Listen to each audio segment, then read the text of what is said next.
At first, it looked like one of the simplest cases Judge Judy had ever handled, an elderly widow behind on rent. A landlord asking for $2,041 in unpaid payments, a routine eviction dispute, nothing unusual. But within minutes, Judge Judy would hear a confession so heartbreaking, so devastating, that the entire courtroom would fall into complete silence. And for the first time in nearly 3 decades of television, Judge Judy would leave her bench emotionally overwhelmed. Because this case wasn't really about unpaid rent, it was about love, sacrifice, grief, and the impossible choices millions of elderly Americans are forced to make every single day. The woman sitting at the defendant's table was 80-year-old Margaret Sullivan.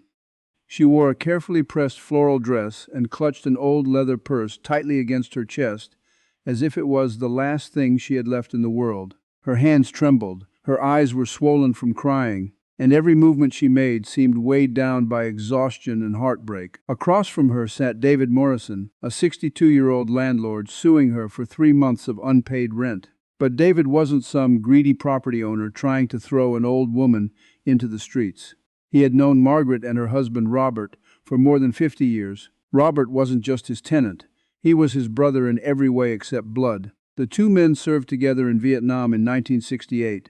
They survived war together, returned home together, built families together, and for 43 years, Margaret and Robert lived quietly in David's small apartment building in Bay Ridge, Brooklyn. They never missed a single rent payment, not once, until 3 months ago. Then suddenly, the payments stopped. Margaret stopped answering phone calls, stopped opening the door, stopped speaking to anyone.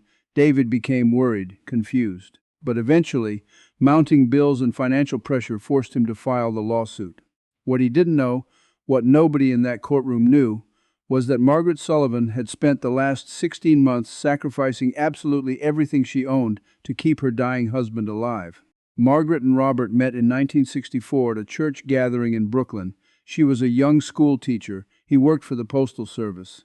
They fell in love almost immediately.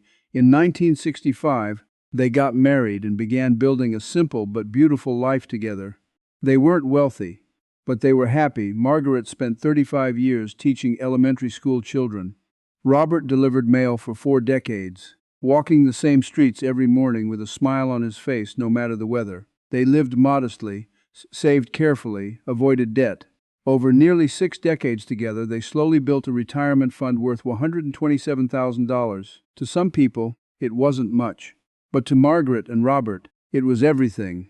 It represented security, peace, a future together. Then everything changed. 18 months before the courtroom hearing, Robert was diagnosed with stage 4 pancreatic cancer.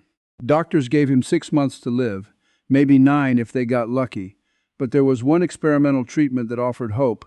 The problem was that Medicare wouldn't cover it. Insurance refused to approve it, and the treatment cost $8, $400 every single month. Margaret remembered sitting in the hospital parking lot after hearing the diagnosis, staring at Robert while he quietly held her hand. And in that moment, she made a decision.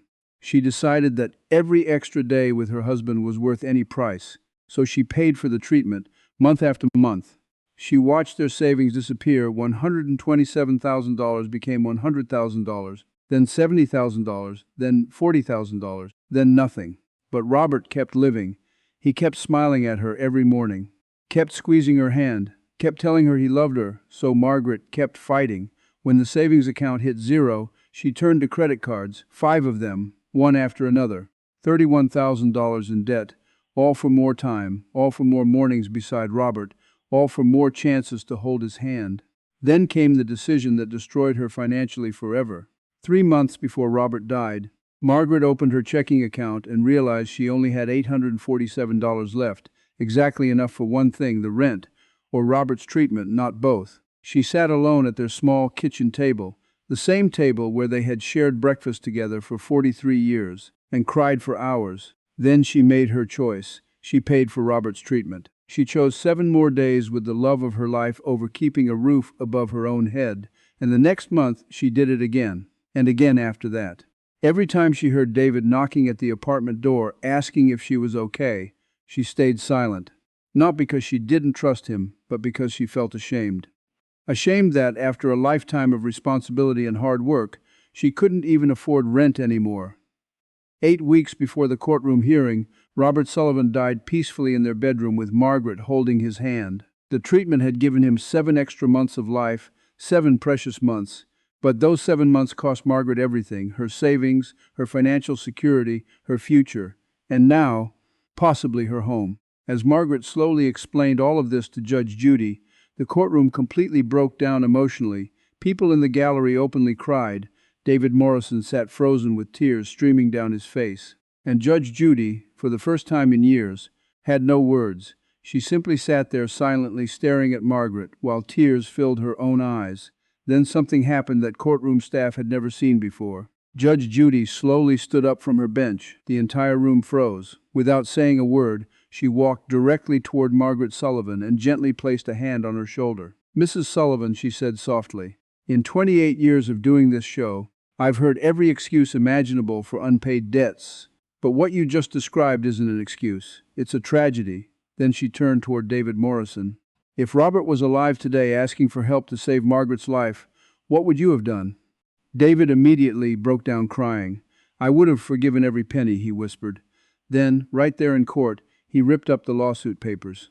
The courtroom erupted in tears, but Judge Judy wasn't finished. Moments later, she pulled out her phone and personally contacted organizations that help elderly Americans struggling with medical debt. Then she made an announcement that shocked everyone watching. Judge Judy revealed that the show would personally pay off Margaret's entire $31,000 medical debt, every dollar. She also arranged 6 months of rent payments so Margaret could stay safely in her apartment. While grieving her husband without fear of eviction, Margaret collapsed into tears.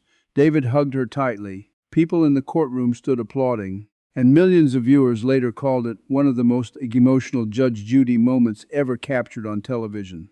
But the story didn't end there. 6 months later, Margaret was still living peacefully in the apartment she had shared with Robert for more than 4 decades.